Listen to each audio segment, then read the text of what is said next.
Vamos supor que a gente está considerando um sistema de partículas. Vamos parar para olhar para uma partícula especificamente. Vamos supor que essa partícula seja descrita, né, por uma newtoniana P2 sobre 2m mais um certo V de x, né, que você conseguiu, né, resolver o problema de alto-valores desse cara, né? HPsi igual a, vamos dizer, epsilon psi. Certo? Esses estados aí, né, que em princípio são autoestados do sistema newtoniano, né, eles vão ser também caracterizados por um conjunto completo de observáveis que comunicam, além do hamiltoniano. Você só vai pensar que o hamiltoniano é um desses observáveis, né, que está ali. Mas você precisa de outros observáveis numa situação como essa. Se você tiver um sistema de muitas partículas, no final das contas, então você, eventualmente, vai ter essa situação generalizada, né, para um H, que é um somatório em I de HI, onde cada um desses HIs é PI ao quadrado sobre 2, você pode chamar de MI, né, mais D de XI, onde PI e XI são operadores que se referem ao momento e à posição da enésima partícula, né, da iésima partícula, etc. E você tem a solução do seu problema de alto-valores. Agora tem um probleminha aqui.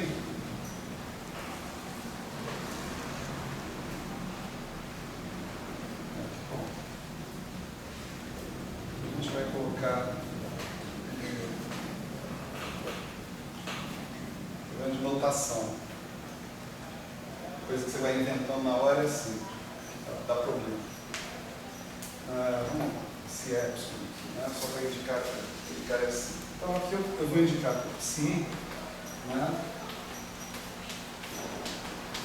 O estado associado com a energia εi, e essa energia εi é a soma dessas energias associadas com essas hamiltonianas individuais.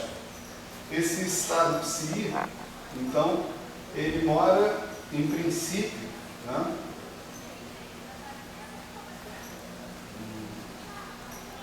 Não, má tentativa. Má tentativa. Vamos fazer o seguinte, vamos pensar que, vamos definir as coisas assim, que o HI psi é igual a I psi, tá certo? E que o seu H, né, a solução, né, do problema de alto-valores do H, ela na verdade mora num espaço que é o produto tensorial desses espaços que estão aí, né? Os espaços gerados, né, pela base de autoestados hamiltoniano para cada partícula individual. Então, o nosso H, que é o somatório em I dos HIs, é o somatório em I PI ao quadrado sobre 2MI mais V de XI, né? Ele vai ter um problema de alto-valores, em princípio, que vai ter que ser resolvido, né, da seguinte maneira. O H atuando. Bom, vamos tirar esse I daqui, porque nós já estamos preparando a situação para o caso em que as partículas são idênticas. Se elas são idênticas, elas têm que ter pelo menos a mesma massa, né? Tá certo? Então, o nosso estado psi, que vai ser o autoestado, né, do hamiltoniano, o alto valor desse cara vai ser essencialmente uma coisa assim, MI epsilon I vezes psi, onde o nosso psi, em princípio, ele é um produto tensorial, tem um fator de normalização, provavelmente, mas é um produto tensorial de psi1, psi2, com psi n. De n grande número de partículas. Aqui, Ni, né, significa o seguinte: significa o número de partículas, tá certo? Que está descrito pelo estado psi, né? E, portanto, está associado com a energia εi. Ok? A energia total vai ser, sei lá, tem duas partículas descritas por ε1, por psi1, 2 vezes ε1, 3 descritos por ε2, mais 3 vezes ε2 e assim por diante. Esse I ele varia de 1, né, no princípio, até infinito. Né? Você pode dizer que tem 0 partículas associadas com a energia ε1000, por exemplo, em diante, né, se você quiser. Você não é obrigado a ter todos os níveis de energia preenchidos, né, com caras ali. Se você pegar e projetar isso daqui, né, numa base do seu espaço produto tensorial, uma boa representação do seu espaço produto tensorial é usar essa base aqui, né? Vamos dizer x1, xn igual a x1, x2, xn. Né? Então, o seu estado, se projetado, né, nesse estado que está aqui, ele vai ser C1, X1, né? C2, X2,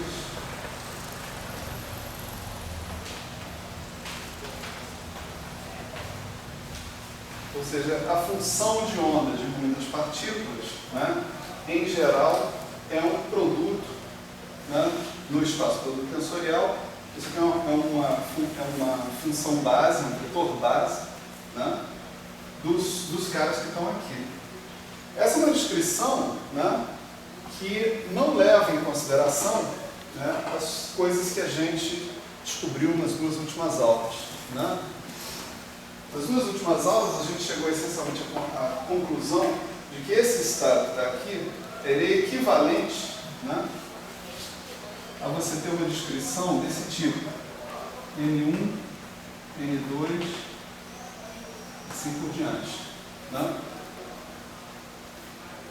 Tanto os rótulos desses NI, né, quantos níveis de energia você tem, né, ou quantos conjuntos, quantos valores do seu conjunto completo de observáveis de conjunto você possa ter. Né? Então, esse cara que está aqui, a gente descobriu que ele pode ser gerado a partir, né, da aplicação de operadores de criação, né? Sei lá, sei lá,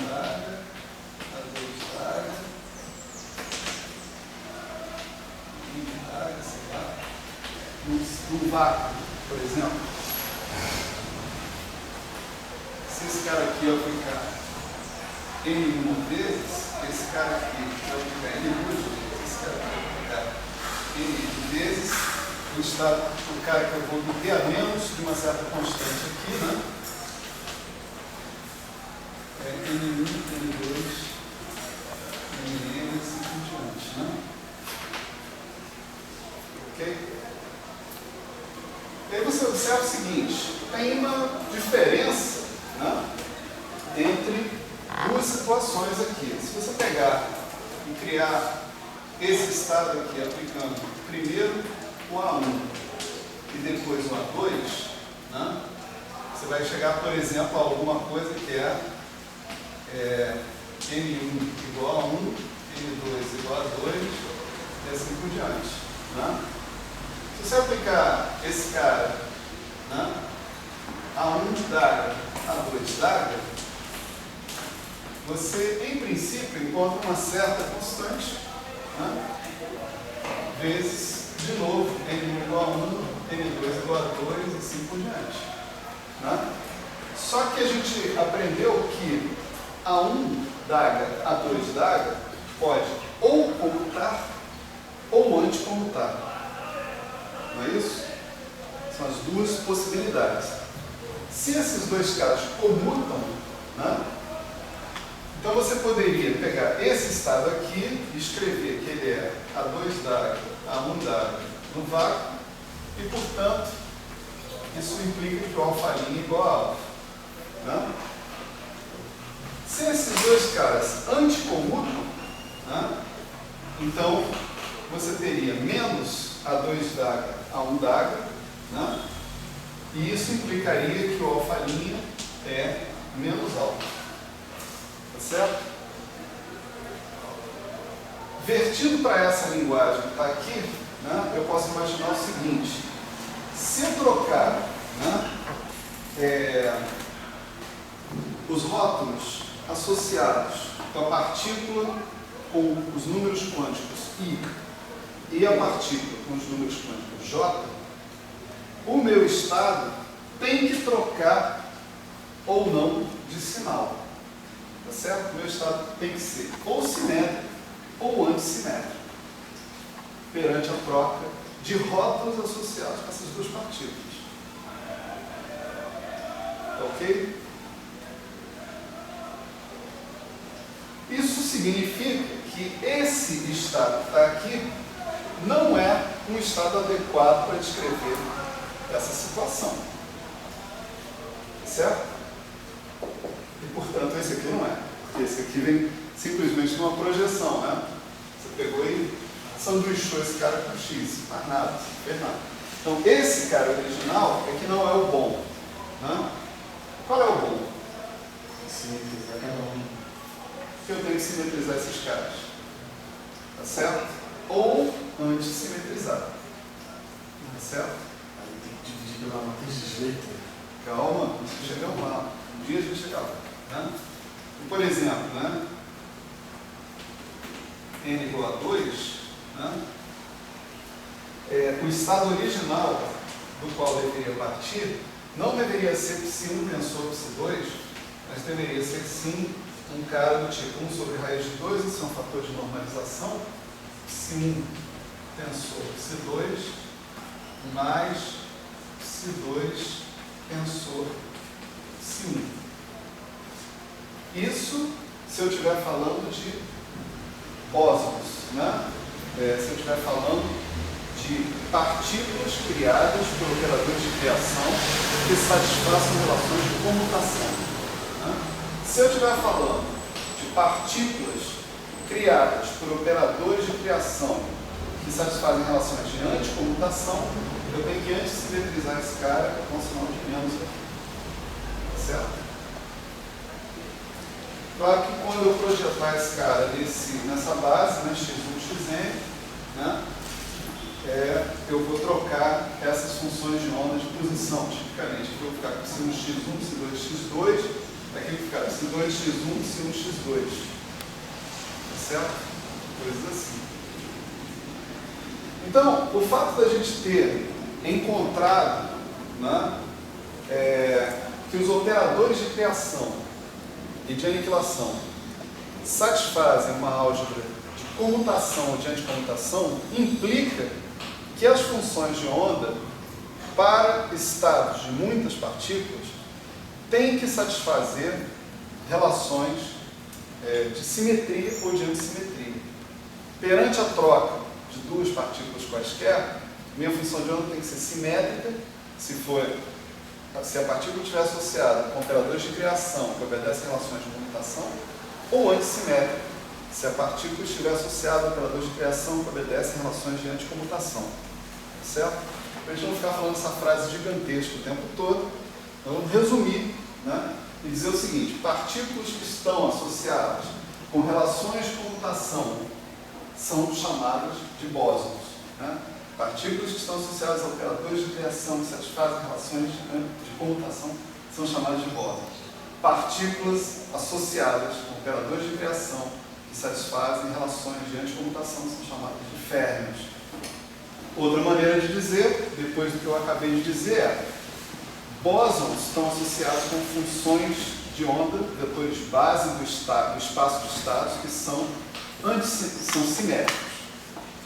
férmions estão associados com os vetores base do espaço que são antissimétricos. Tá certo? Bom, só um minutinho. O espaço é gerado por uma base, né, de vetores simétricos, por exemplo. Vamos ficar no caso dos bósons por enquanto. Né? Portanto, qualquer função de onda que você for construir tem que ser construída em cima dessa base simétrica. Tá certo? O espaço que você gera usando essa base simétrica é o chamado espaço de Fock. Tá certo? Simetria é o que define um subespaço do espaço de Hilbert, que é o espaço de Fock. Tá certo? Fala, professor. Aquele negócio chamado teorema do spin estatístico, é aquilo que o senhor fez na aula passada, uma espécie de demonstração desse teorema? Não. Não? Não tem nada a ver. Não tem nada a ver? Não. O teorema de spin estatístico, né, como diz o nome, ele relaciona a estatística, que é o fato da função de onda ser simétrica ou antissimétrica. Isso é chamado de estatística, certo? Essa é a definição, né? A gente precisa dizer isso, né? Isso eu não disse anteriormente. Então vamos lá. A definição de estatística bosônica, estatística fermiônica, né? A definição desse termo estatística está associada à função de onda ser simétrica perante a troca de duas partículas ou antissimétrica. Tá certo? Então isso nós trabalhamos nas últimas duas aulas. A gente viu, na verdade, que só tem essas duas possibilidades.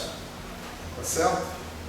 Tem uma análise um pouco mais geral que chega à mesma conclusão, mas que livra a cara das duas dimensões. Na nossa análise, isso aí ficou invisível. Isso não deu para ver. Isso parece que a gente provou para qualquer dimensão, mas tem um problema topológico aí que tem que ser levado em conta ainda.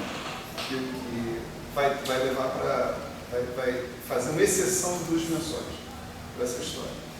Então, a estatística é bosônica ou fermiônica, ou seja, as funções de onda podem ser simétricas ou antissimétricas, tá certo? Outro fato completamente, em princípio, descorrelacionado disso é o fato de que as partículas têm spin, momento angular intrínseco, e esse spin pode ser ou inteiro ou semi-inteiro, tá certo? Então tem um fato aqui que é, eu tenho duas estatísticas possíveis em 4 dimensões, e tem outro fato que é, eu tenho dois tipos de spin possíveis, inteiro ou semi-inteiro, tá certo? Esses dois fatos são completamente independentes, tanto que você não me viu falar de spin aqui até o momento, certo? Ninguém falou de spin. Eu falei de spin? Não, né? Eu não falei de spin, eu falei só de estatística, mais nada. Né? Poderia vir a falar de spin, né? Sem problema nenhum. É um número quântico a mais que vai estar incluído aqui na especificação desse estado que está aqui. É um dos números quânticos que está lá. Né? Então, o fato de eu ter um número quântico a mais ou a menos, em princípio, não implica nenhum vínculo entre esse número quântico e as propriedades do estado perante troca de partículas. Tá certo? No contexto da teoria quântica de campos, aí você tem que elevar seu pensamento a Jesus. Então, no contexto da teoria quântica de campos, né, quando você pretende associar a cada partícula um campo, tá certo? Um campo carregando uma determinada representação do grupo de Lorentz, tem mais isso, né? Sujeito a condições de microcausalidade e sujeito a outros princípios que estão envolvidos por aí, invariância de Lorentz, propriedade de decomposição em clusters, outras coisas.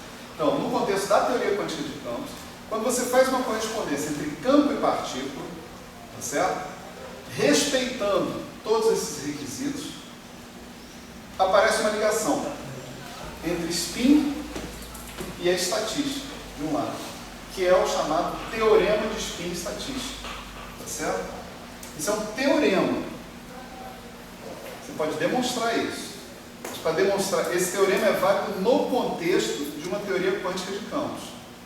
O teorema de spin estatística diz: partículas de spin inteiro têm que ser quantizadas com operadores de criação e aniquilação que obedecem a relações de comutação. Ou seja, são bósons.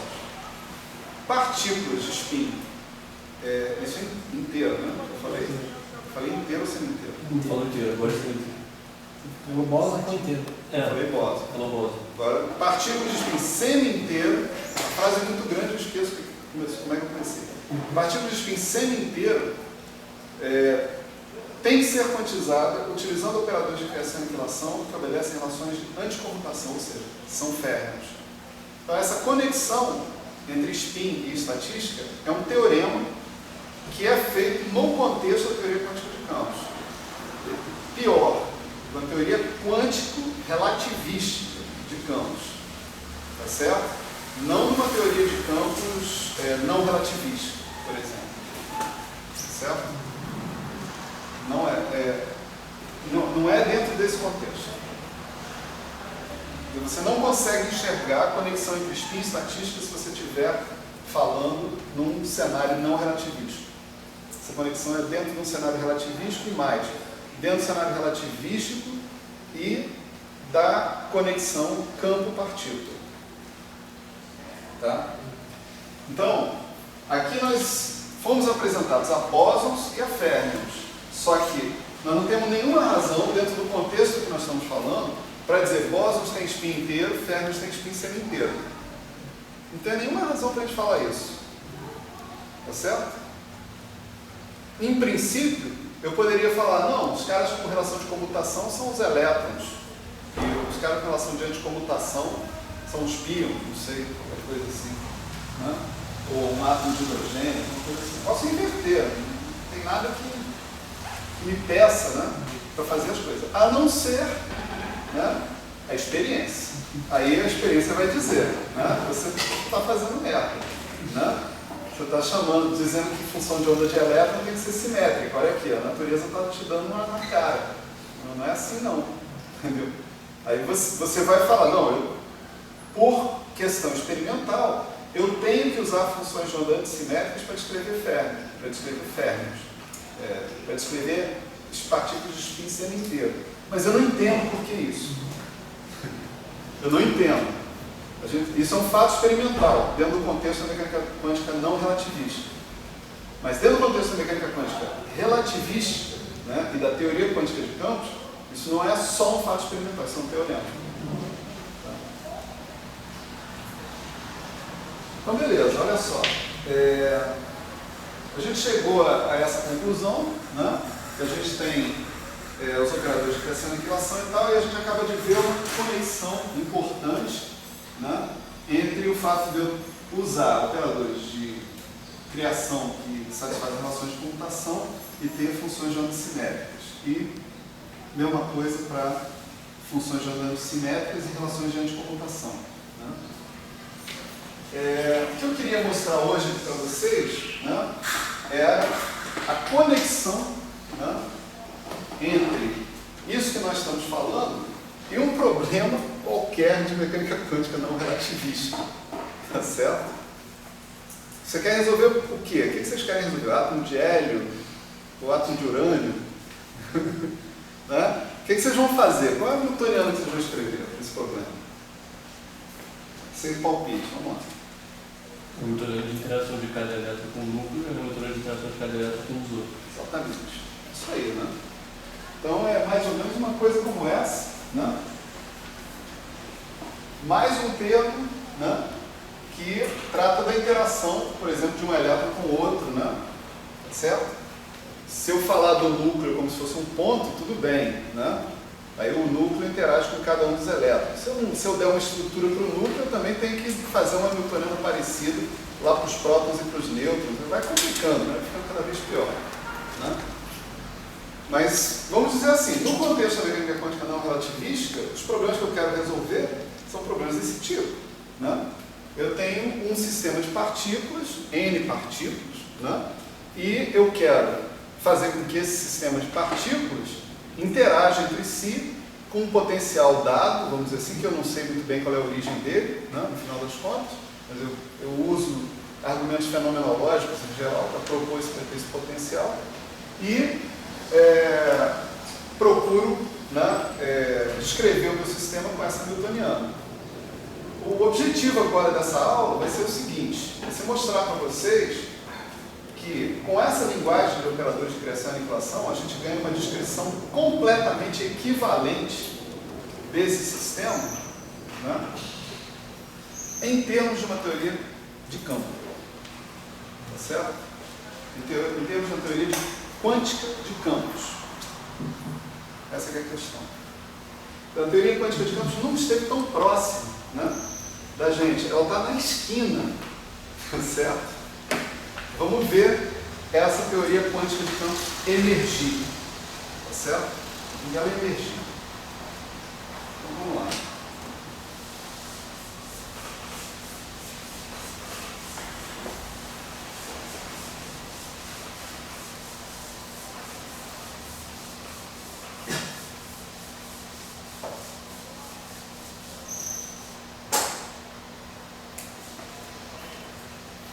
Então, como a gente propôs antes, né, vamos primeiro tratar do caso em que as partículas que a gente está considerando, elas interagem apenas lá com um certo centro atrator, né? Tá certo? A gente vai, num primeiro momento, esquecer a interação de um elétron, por exemplo, com outro elétron. Vamos dizer, todos os elétrons, eles estão sujeitos a um potencial que, sei lá, é o potencial lá do núcleo, né, que está sendo estabelecido. Então, nós vamos ter a newtoniana dada por isso aqui, né?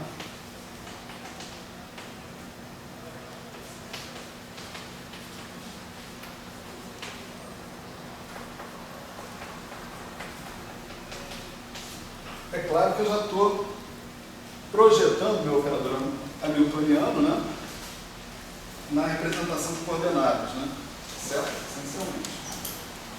A equação de autovalores desse cara, né, vai ser isso daqui, H vezes 1 certo, psi x1 xn é igual a E vezes psi x1 xn. E conforme antecipado, né, esse E, né, é somatório de J igual a 1 até infinito de mj epsilon j. Epsilon j são os níveis de energia associados com cada um desses caras que estão aqui. E o nosso psi, né, de x1, xn, em princípio, se as partículas fossem todas distinguíveis, tá certo? Se elas fossem todas distinguíveis, a gente poderia escrever simplesmente como produto, né, das autofunções genéricas desse cara que está aqui, né? Como elas em geral não são distinguíveis, né, eu vou ter que somar sobre todas as permutações, dividir aqui por um certo fator de normalização, somar sobre todas as permutações. Eu já explico melhor o que eu quero dizer com isso, né?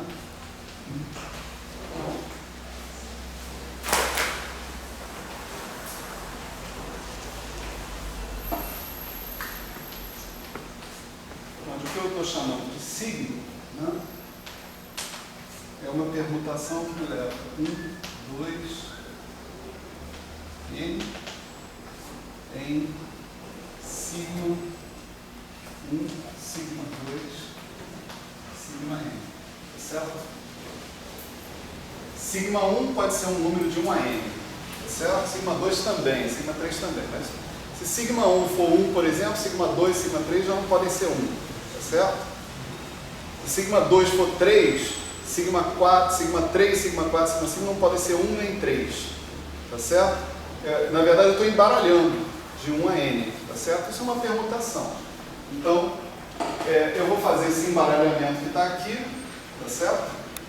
Somar sobre todos os embaralhamentos possíveis, que são n fatorial desses embaralhamentos, em princípio, tá certo? Veja que, da maneira como a gente está colocando a coisa aqui, nós estamos falando de bósons, tá certo? Eu vou fazer uma restrição aqui, né, para bósons. Se eu estivesse falando de Fermis, eu vou falar de Fermis no futuro, eu teria que colocar um -1 elevado ao sinal dessa permutação. Será uma permutação para o ímpar, de modo que esse estado que está aqui virasse um estado completamente antissimétrico, né, nessas permutações. Mas isso a gente fala depois sobre isso. Então, é mais ou menos evidente agora, né, que eu posso mapear esse problema que está aqui, né,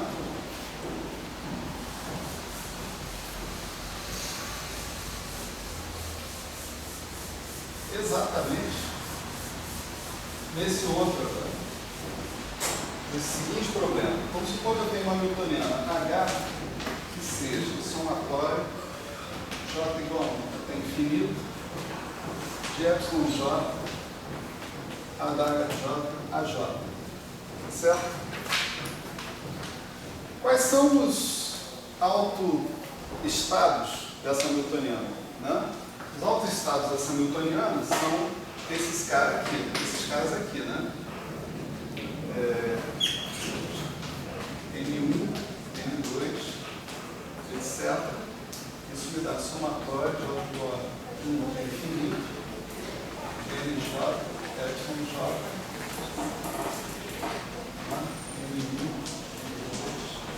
assim por diante. Como é que a gente conclui isso? Isso aí é uma soma de operadores de número. O estado é um produto tensorial, né, de autoestados de oscilador harmônico, né? Cada operador número vai agir sobre o seu, né, estado base, né? A gente quando a gente estuda o oscilador harmônico, a gente diagonaliza, né, esse operador número e vai extrair o seu NJ correspondente, né? Se você somar o alto valor do cara com o epsilon J, você tem somatório de NJ, etc. Esse estado que está aqui, né, ele é completamente equivalente a um estado como esse que está aqui, né? A gente trabalhou isso nas últimas 2 aulas, né? A gente falou, olha, tanto faz eu especificar o meu sistema dizendo que eu tenho uma função de onda, que é o produto de funções de onda, onde eu posso ter N1 repetições de uma determinada função de onda, N2 repetições da outra, N3 repetições da outra, ou eu especificar o estado dando esses números de ocupação, por simplesmente subentendendo isso. Tá certo? Os autovalores, né, são exatamente os mesmos, né, autovalores do problema original. Não é isso? Então esses 2 problemas são absolutamente equivalentes. Tem autoestados que têm a mesma interpretação e autovalores iguais. Os 2 problemas são equivalentes. Portanto, aquela newtoniana que está ali, né, H, tem que ter um jeito de poder ser escrita como o somatório J igual ao infinito da epsilon J a J da HJ. Tá certo? E realmente tem, né?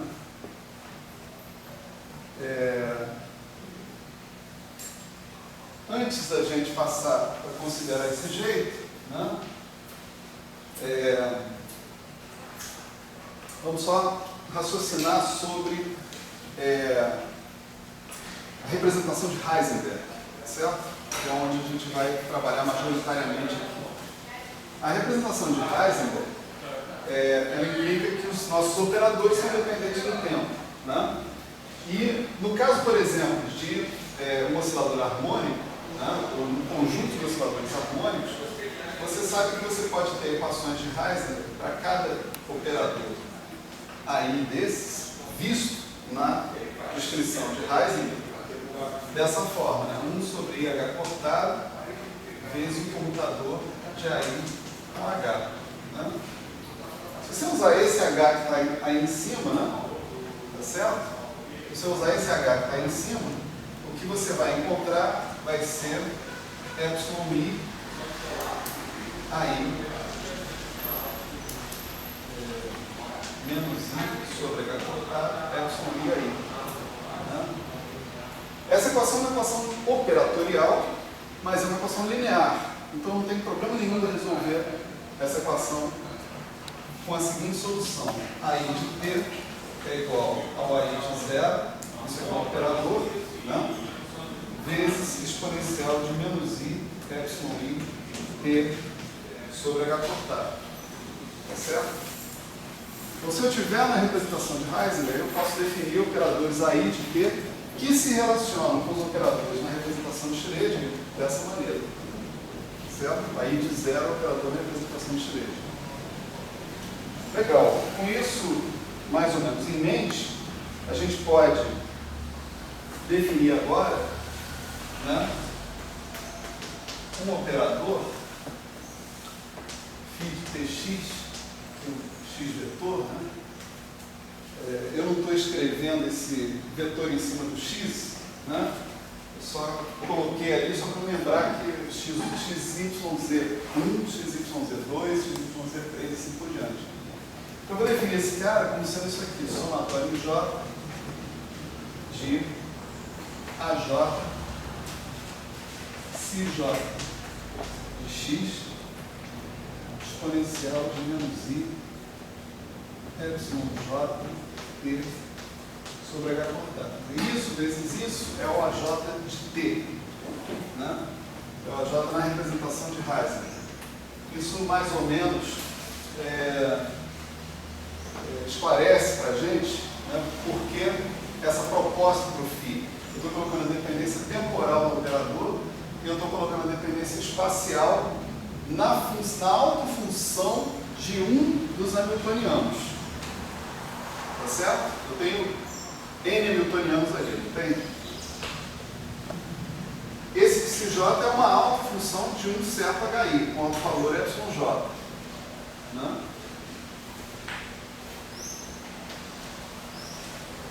Isso daí é um operador de campo, tá certo?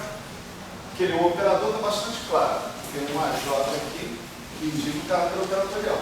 Esse psi J é uma função de onda, tá certo? É uma função de onda de uma partícula, ok? Associada com a energia εj. Né?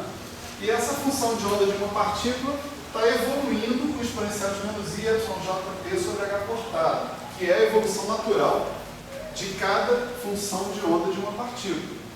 Né? Eles são estados estacionários, evoluem pelo H0, né, no caso, e evoluem com suas altas energias. Né? Olha só que interessante. Né? Bom, nós estamos considerando que essas funções de onda, né, elas satisfazem condições de ortonormalidade e completeza. Né? Então, D3x, Cj estrela de x, Ck de x é delta jk. Né? E, por outro lado, somatório em J de Cj de x, Cj estrela de x, de y, isso é a delta x menos y. Né? Essa é a relação de fechamento, né? Completeza. Né? Eu posso agora pegar esse φ, né? Esse operador de campo que eu defini aí, e calcular, por exemplo, relações de comutação em tempos iguais desse cara. Ou seja, calcular o comutador, o φ de Tx com o φ de Ty. Quanto vocês acham que dá isso? Com essa definição do φ? Zero. Zero porque é A, né? Aqui vai ter um A, aqui vai ter outro A. A única coisa que é operador aqui é o A. Né? Vai ficar AJ com AK, isso aí sempre comuta. Nós estamos falando de bósons, né? Certo? Essa aqui é zero, que é a mesma coisa que o comutador do Fidag de Tx com o Fidag de Ty. Certo? O que não vai ser zero vai ser o comutador φ de Tx com o Fidag de Ty. Quanto vai dar esse comutador? Né? Se eu substituir a expressão do cara, eu vou ter somatório em J, somatório em K. Né? Eu vou ter Cj de X, Pk estrela de Y. Certo? Vou ter exponencial de menos I, εj menos εk t sobre H cortado, tá certo? E aqui aparece o comutador de AJ com AHK. Né? O comutador de AJ com AHK é 0 se J é diferente de K e é 1 se J é igual a K. Isso faz parte da álgebra que a gente descobriu na aula passada. Então isso aqui vai dar um delta JK. Não é isso? Delta JK. Esse delta JK vai matar uma desses somatórios. Vai transformar J em K, ou seja, essa exponencial também vai embora. Né? Então o resultado disso aqui é somatório em J de Psi J de X, Psi J estrela de Y, e isso é a relação de completeza, né? Está nos dizendo que é delta de X menos Y. Né? Portanto, o φ de xt, né? O φ de tx, com o Fidag, comutador com o Fidag de ty, me dá uma delta de x menos y, graças às relações de comutação entre os operadores de criação e aniquilação, que eu tirei lá atrás. Certo?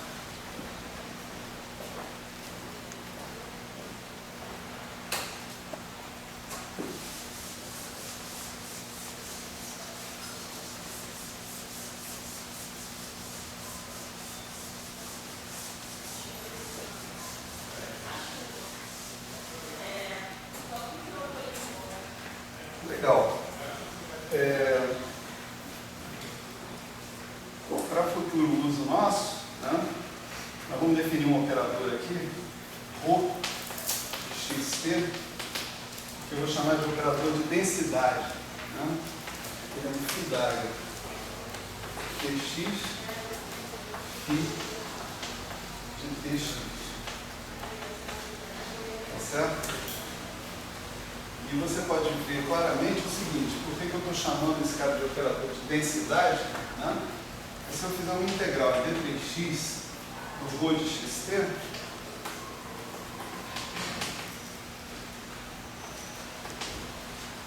isso aqui, né, vai me dar o quê? Somatório em J em K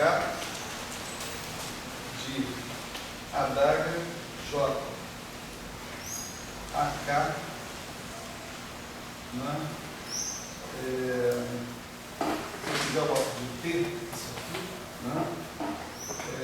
Isso tudo não depende de x, né? Então eu posso sair da integral, a integral passar por cima dele, integral d 3x, psi estrela de x, psi j de x. Aqui eu posso usar a relação de ortogonalidade das autofunções. Então isso daqui dá somatório em J, delta em J não, em J, J. Então isso aqui é só somatório em J, agora, com a J adaga de T a K de T. Substituindo esses caras pela solução que eu tive ali, né? Eu vou ter somatório em J da J adaga de 0 a K de 0. E isso daqui, a J não, K não, a J. E isso aqui é o operador número. Certo? Então, se eu integrar no volume, né, o Rho, eu obtenho um número. Então, esse operador é o número de partículas por unidade de volume. É um operador densidade. Certo? Cuidado que eu não estou falando de matriz densidade aqui. Tá certo? Estou falando da densidade mesmo. Né? Número de alguma coisa por unidade de volume. Tá certo? Esse operador representa isso. O operador densidade. E a essa altura já dá para vocês imaginarem que você pode calcular relações de comutação entre o Rho, Tx e o próprio φ e o φ', né? Φ, por exemplo, o φ' de Ty, e o resultado aqui, usando as definições que a gente já tem, vai ser delta x menos y, φ' de Ty. Certo? Isso é consequência, né, da álgebra dos operadores de criação e aniquilação. E mais aquelas relações ali, de completeza, né, e de ortogonalidade. Legal. Então, o que a gente viu é que essa newtoniana que a gente escreveu aqui, né, ela é equivalente àquela newtoniana usual de um sistema de N partículas. Não é isso? Tem uma newtoniana de um sistema de N partículas, todas elas interagindo com um certo centro, né, de interação. Né? Então, essa é a soma dessas hamiltonianas. Acabou. Foi simplesmente. A gente viu que isso daí é equivalente àquela hamiltoniana que está lá. Porque eu tenho autovetores com a mesma interpretação e tenho os mesmos autovalores. Não? Então, agora eu vou mostrar que uma outra newtoniana é equivalente a essa newtoniana que está aí. Tá certo? A newtoniana que eu vou propor para vocês é essa daqui, ó. H igual integral d3x H2 sobre 2m gradiente de φ' dx vezes o gradiente de φ dx mais o v de x φ' dx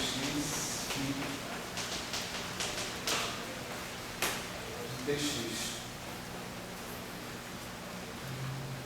Se eu olhasse para essa newtoniana, pura e simplesmente, né, eu imaginaria assim, que sistema ela está descrevendo? Né? Esquece a quantização dela, né? Olha só para os graus de liberdade que estão aparecendo ali, φ e φ'. Né? É uma hamiltoniana que descreve um sistema de campos, né? Clássicos. Né? Depois eu estou quantizando esse sistema de campos clássicos. Tá certo? Eu estou impondo relações, né, de comutação como essas aqui, ó. Φ com φ igual a zero, igual a φ' φ com φ' igual a delta. Tá certo? Então isso daqui é uma hamiltoniana associada a uma teoria de campos. Tá ok? Legal. Eu posso fazer, né, aqui é substituir, né, o φ por aquele objeto que está ali. Onde os psiJs, né, são as autofunções individuais de uma determinada hamiltoniana daquelas de partícula, HI. Tá certo? Então, eu vou pegar aqui φ d'água, φ d'água, e vou substituir isso aqui, ó. Tá certo? Vamos lá? Então, vamos lá, né? Vamos ver esse termo aqui primeiro. Né? Esse primeiro termo aqui. esse aqui, porque não tem derivada nenhuma, fica mais fácil a gente ver a situação, né? O que está acontecendo. Então, tem integral de d3x, v de x, φ d'área de px vai ser, vou colocar aqui um somatório. Eu tenho dois φ's, então já vou botar um somatório em j, um somatório em k. Né? Eu vou botar uma cj estrela de px de x. Vou botar um ck também de x. Né? E eu vou ter a j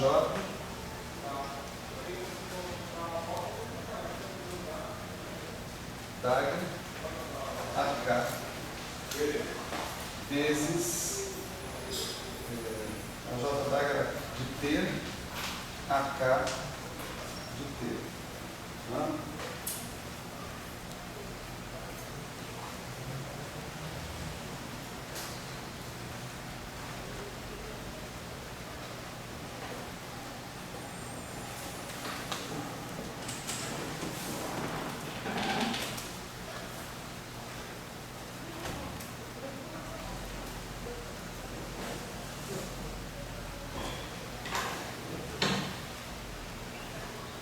Ok?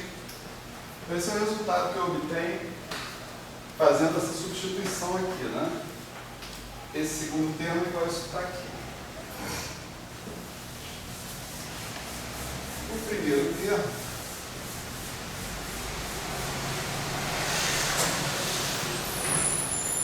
Professor, foi. por que a exponencial sumiu se o EJ e o AK sumiu? Não sumiu não, está aqui dentro. Tá, tranquilo. Eu botei um dele. Aí eu tenho integral de 3x falará, eu vou ter H2, novamente, somatório em J em K, né?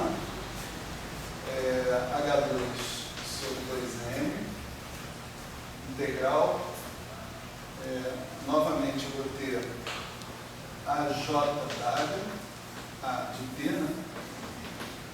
AK de T, e aqui sobra uma integral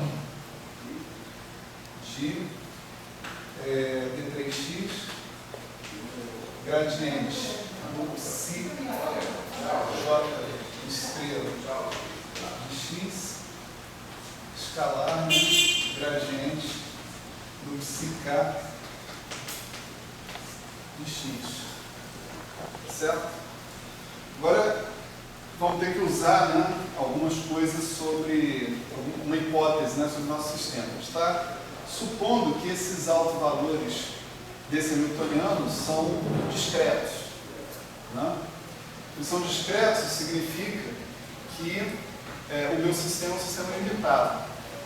Ou seja, que minhas funções de onda caem a zero no infinito. Certo? Eu posso não ter uma situação dessas e ter um sistema ilimitado, né? E aí eu posso ter funções de onda que não caem a zero no infinito, etc. Mesmo assim, eu preciso ainda fazer pacotes de onda, né? E concentrar os caras numa certa região espacial. Mas se eu tenho, e é isso que a gente vai começar pelo menos a fazer aqui, né? Se eu tenho um sistema limitado, ou seja, se eu tenho autovalores discretos, consequência de eu ter um sistema limitado, as minhas funções de onda elas caem a zero no infinito. Né?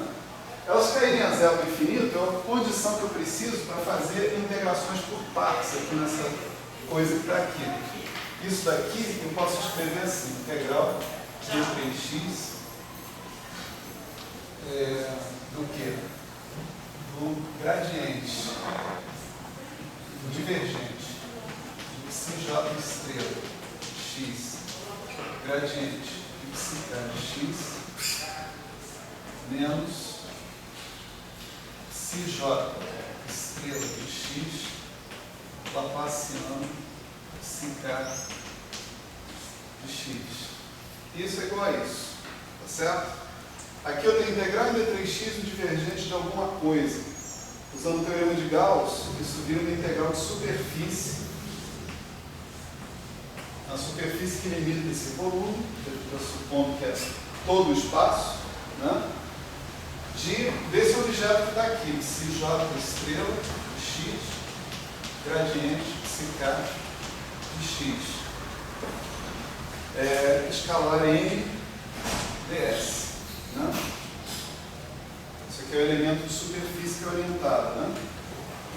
Se essa superfície limita o espaço, né, inteiro, esse psi vai ter que ser calculado em infinito, supondo que ele seja de quadrado integrado, vai cair para zero no infinito, e eu simplesmente posso me livrar desse termo que está aqui.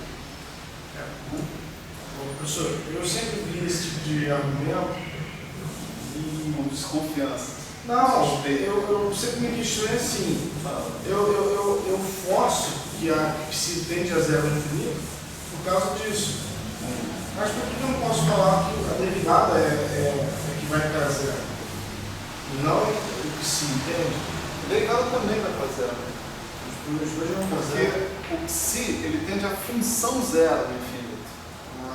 E não só a derivada primeira, como todas as derivadas dele vão para zero no infinito.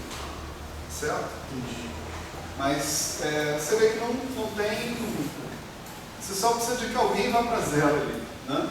Eu achava que Nesse caso bastaria, eu coloco o psi, né? falar que derivada para zero. Da mesma modo, basta. Mas se você falar que a derivada vai para zero,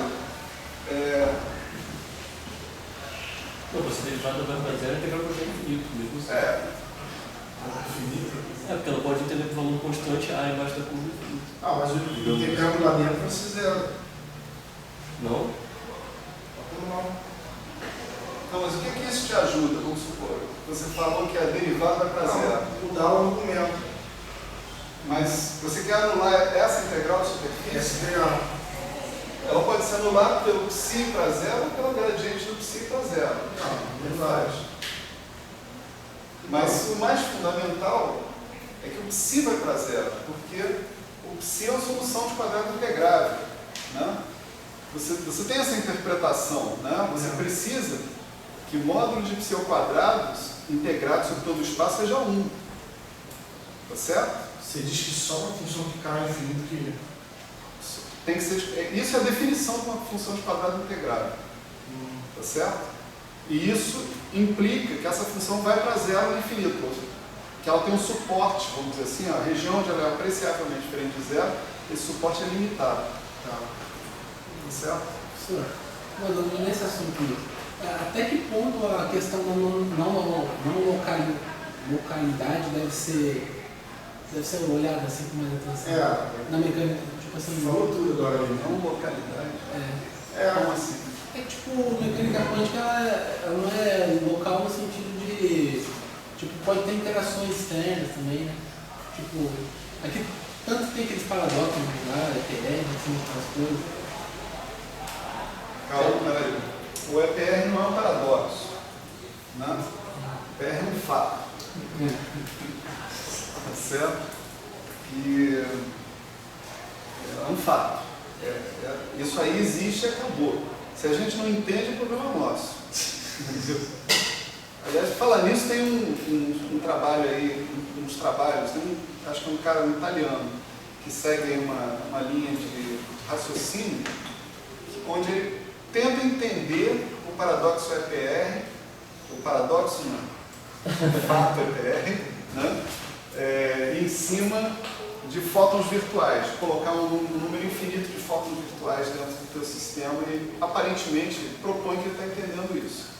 Né? Esse é um negócio que eu sempre quis estudar melhor, mas infelizmente nunca deu tempo. Eu vi isso na mesa ótica. Muito legal. Então, isso não é um paradoxo, né? Isso é uma coisa que acontece. E o que, na verdade, essa questão da não localidade, né, você está se referindo a você ter efeitos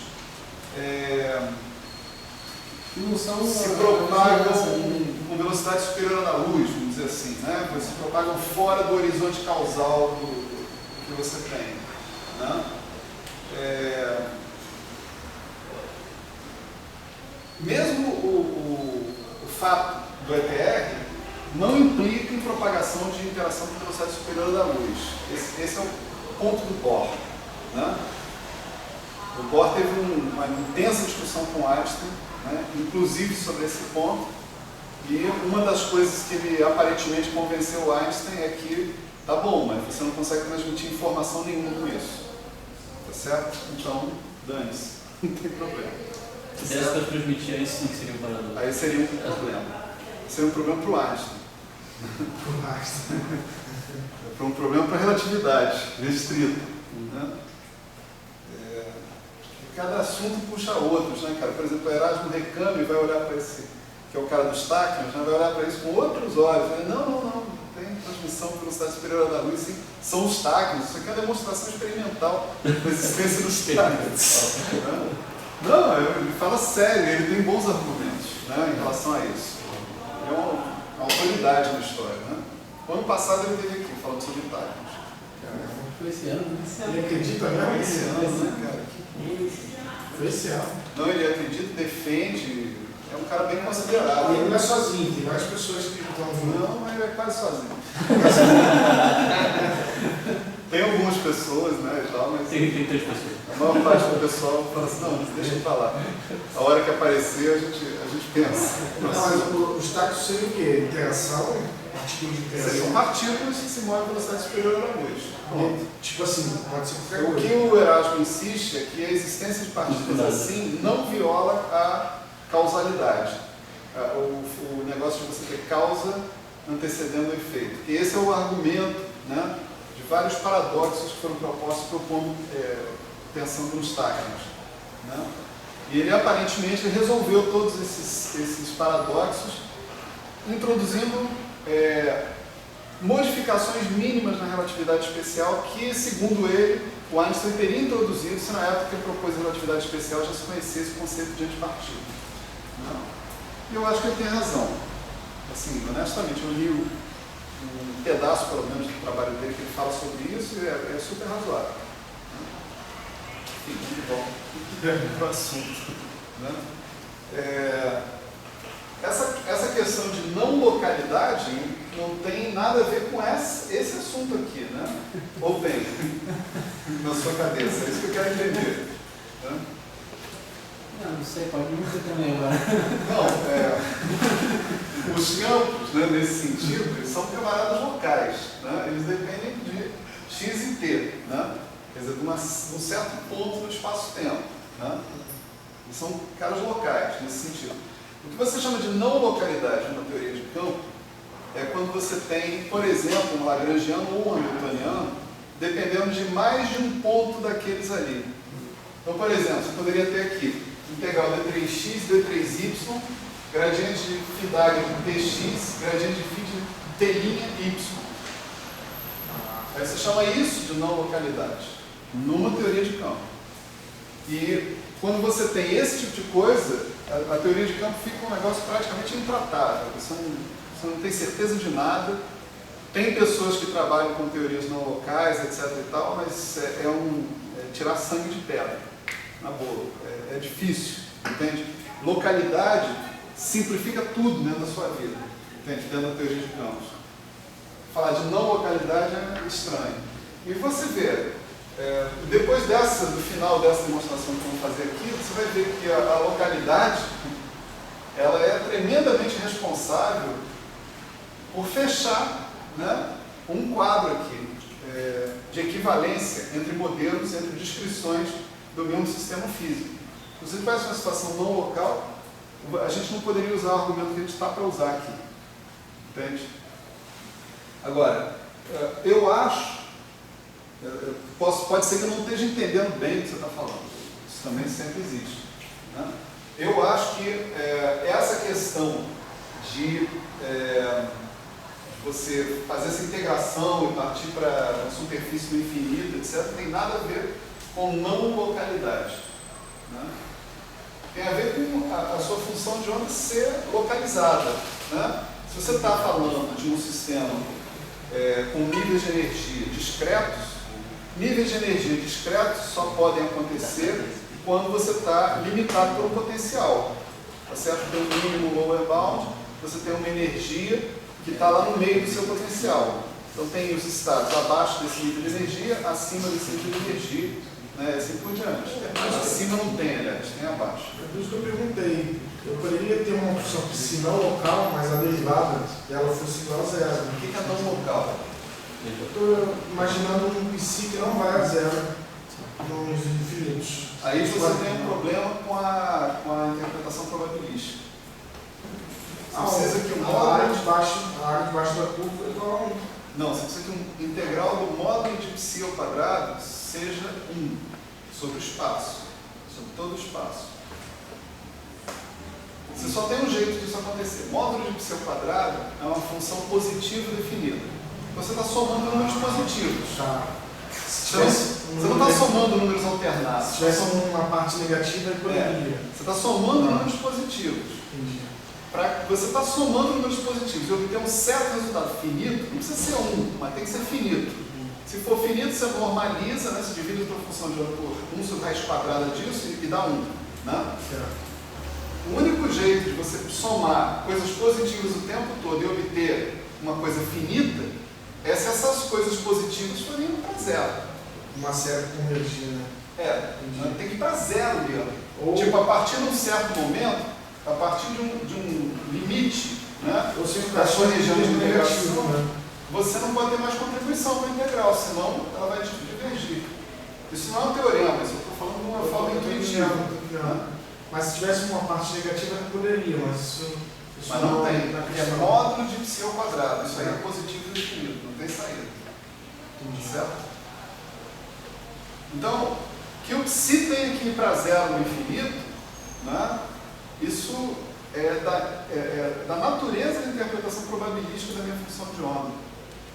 Não tem nada a ver com a questão de ser local ou não ser local. O que a gente está falando aí é de localizabilidade. Ou seja, eu quero que o meu sistema esteja localizado, ou seja, colocado dentro de uma certa região de largura, incerteza finita. Suporte compacto. Suporte compacto, para a gente falar o matematiquês. Exatamente. A questão de não localidade, etc. e tal, tem a ver com esses efeitos, né, tipo EPR, essas coisas, né? Tá certo? E tem resultados, inclusive, dentro do contexto da mecânica quântica, né? Diz que você não pode ter, por exemplo, variáveis ocultas e ter uma teoria local. Né? Isso hoje em dia virou um teorema, praticamente. Você tem a desigualdade de Bell, né? E a desigualdade de Bell foi comprovada, então já era. Entende? Você ainda te sobrou a possibilidade de você ter coisas não locais. As coisas não locais, elas desafiam praticamente a própria ciência. Né? É difícil. Como é que eu vou pensar uma coisa, né?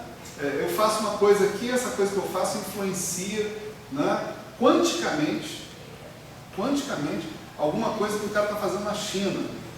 Né? Como é que eu vou fazer ciência desse jeito? Eu não sei, cara. Pode ser uma limitação minha. Né? Mas é verdade, né? Eu não sei como é que eu faço ciência assim. Entendeu? Então, tá bom, eu acho que é não só poético, como importante pensar que o mundo é todo interconectado, entrelaçado, que uma coisa influencia a outra, etc, etc. Bateu as asas da borboleta no Polo Norte, vai ter tufão no Ártico, não sei o quê. Ótimo. Vamos pensar nisso, porque isso é a verdade, esse é o mundo. Mas esse mundo aí é inacessível, entende? Para minha mente consciente. É muito difícil para mim aprender esse mundo tão polístico. Certo? Deu o livro do ponto de mutação. Não, foi gato. Não, vou ler não. Nem pensar, cara. Eu já li o tal da física, para mim deu. Já é suficiente. Mas o ponto de mutação é melhor. Não, cara. Não. Cara, eu vou te dar outra coisa. Vou te dar o Amit Goswami, que é o cara do Quem Somos Nós. Ele escreveu um livro chamado A Física da Alma. É esse. Esse é melhor. Vou para devolver esse livro para um amigo meu todo místico, não sei o que, ele passou o livro para mim. Isso aí é a física da alma, mecânica quântica mostrando a alma. Eu acho que eu já comecei a falar desse livro. Sabe que tem uma comunidade, eu procurei depois, tem uma comunidade científica grande querendo banir esse cara de publicar livro para sempre. Não, isso é sacanagem. sacanagem também. Isso aí é o Procure Saber, né? Internacional. É o Leonardo Belodinov tá nela. E está tentando fazer com que os caras parem de publicar porque eles estão deturpando a imagem da física. Deixa eu deturpar, cara. Não tem problema não. Ah, pô. Eu sou a favor de parar. Não, deixa os caras. Deixa eu ganhar dinheiro mesmo, ganhar milhões. Justamente por isso. Faz a mesma coisa, Escreve um livro de autoajuda. Bota isso aí. Agora é uma igreja. A igreja do ensino quântico, sei lá. Cara, tão fácil, né? Chama Ganhar o dinheiro, Justin fala Bieber, sério. A né? igreja da função de onda sagrada. Você só se inscreveu que as pessoas querem ouvir, você vai ganhar um monte de grana. Você fica aqui vivendo de bolsa. Já tem arsenal, cara, pra ganhar dinheiro pra cacete. Como você é uma boa pessoa, você não faz isso. Cara, mas Droga. Cara, física quântica é popular, cara. É só você não falar de matemática. Popular. A empresa quântica, você vê. Não, tem creme quântico, tem massagem quântica, tem tudo quântico. Eu não sei o que eu estou fazendo dando aula para vocês, cara. Escreve os livros aí. Então, peraí, vamos de volta aqui. Calma lá. Então, olha só. Achei que você fosse explicar algo aí. Aí o cara me pergunta coisa de não localidade. Ele tá dando ele tá me pedindo para ganhar dinheiro. Então, olha só, o que eu efetivamente fiz? Eu passei esse gradiente para cá e virou um divergente de gradiente, virou laplaciano. Né? E eu tirei esse cara que está aqui. Então, esse termo vira menos CJ laplaciano de CK. Tá certo? Agora vamos juntar os caras todos. Então, o nosso H, portanto, ele vai virar integral de 3x. Vou botar o somatório primeiro.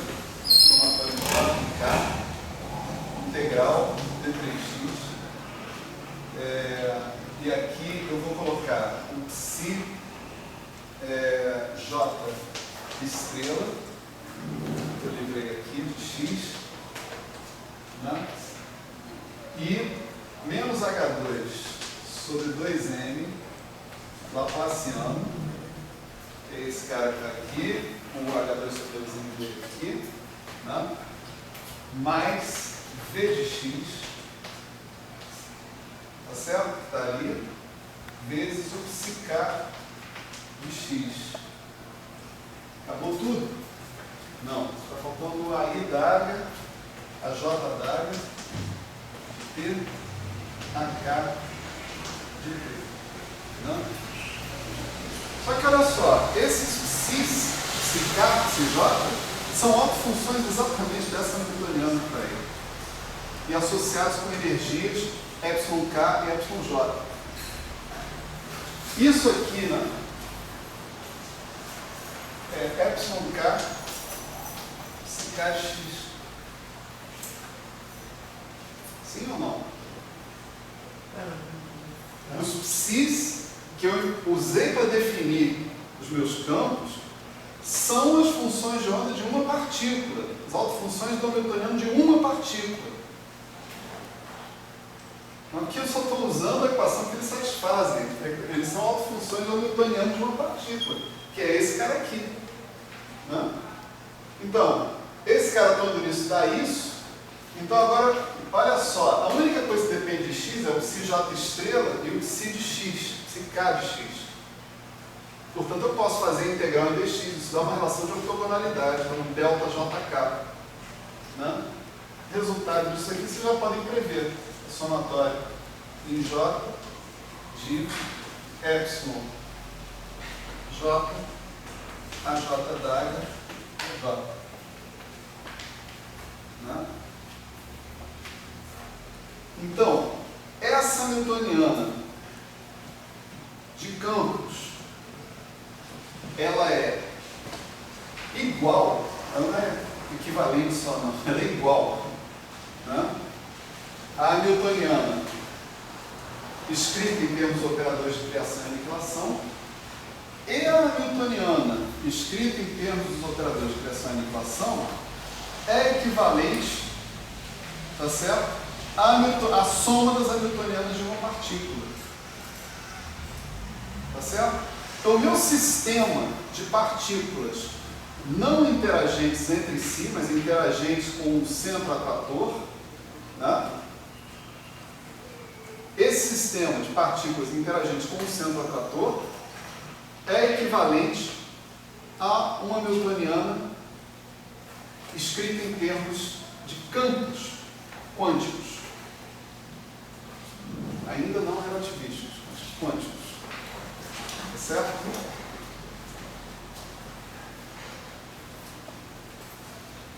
Então você vê, eu não me lembro o nome daquele menino, é Rodrigo, não? Que não está aqui hoje, o grandão. Moreno. Isso. Bom, Rodrigo, está gravando, vai ficar constrangedor para a turma toda, inclusive para mim. Enfim, ele colocou uma questão que é importante, uma questão importante, que era a seguinte: essa correspondência. Fica aqui, né? Eu estava aqui da última vez. Essa correspondência entre hamiltonianas de campos e sistemas de partículas só pode ser feita quando eu tenho um limite de fluidos, não sei o que, não sei o que. Quando meu sistema de partículas está obedecendo certas condições de densidade, etc. e tal. Errado. Certo? Está gravado aqui, depois você dá uma olhada. Né? Não é assim. A gente viu que as condições são muito gerais, tá certo? Eu tenho simplesmente um hamiltoniano, que é a soma de hamiltonianos individuais de partículas interagentes com um certo centro atrator. Essa hamiltoniana é equivalente a um hamiltoniano daquele tipo. Tá certo? A diferença aqui é que você, formulando o seu problema em termos desse φ, né, você elimina as referências ao número fixo de partículas que você está considerando dentro do seu sistema e as autoenergias individuais dessas partículas. Tá certo? Professor, por que você chama de campo quântico? Porque ele é um operador. Né? Qual a definição do nosso φ? Né? Somatório em J, da J de T, Cj de X. Né? O Ψ é a função de onda de uma partícula, a autofunção do hamiltoniano. O A é um operador de aniquilação. Né? A J de T simplesmente é a evolução desse cara com uma hamiltoniana livre, né? Uma hamiltoniana livre de caras. Né? Então você vê. Ele é uma combinação linear, né? Se você olhar assim, é uma combinação linear de funções de onda, cujos coeficientes são operadores de aniquilação. Se fosse o Friedaga, seriam operadores de criação. E o problema insolúvel que eu não consigo imaginar na mecânica quântica normal, que é você conseguir explicar como é que as funções clássicas viram operadores. Da teoria quântica de campos ele migra para como é que os campos clássicos viram operadores? Isso.